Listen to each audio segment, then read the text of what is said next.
শুরুতেই জানিয়ে দিচ্ছি সংবাদ শিরোনাম, এরপর থাকছে বিস্তারিত।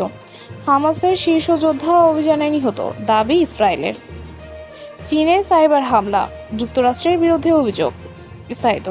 ফিলিস্তিনি সশস্ত্র গোষ্ঠী হামাসের এক শীর্ষস্থানীয় যোদ্ধা ইসরায়েলের একটি সমন্বিত অভিযানে নিহত হয়েছেন দাবি করেছে ইসরায়েল।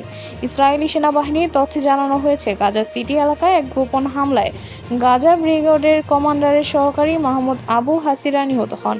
শীতবেদ গোয়েন্দা সংস্থাও এই অভিযানে অংশ নেয়। ইসরায়েলের দাবি করেছে, 2014 সালের জুলাই মাসে এক হামলার হামাসের এই যোদ্ধা অংশ নিয়েছিলেন, যেখানে 5 ইসরায়েলি সেনা নিহত হয়। এদিকে ফিলিস্তিনি সংবাদ মাধ্যম জানিয়েছে, ইসরায়েলি হেলিকপ্টার রাফা শহরে গোলাবর্ষণ করেছে এবং খান ইউনিসের ভারী মানের হামলা চালানো হয়েছে। গত রাতের ইসরায়েলি হামলার গাজার বিভিন্ন এলাকায় 14 জন নিহত হয়েছে।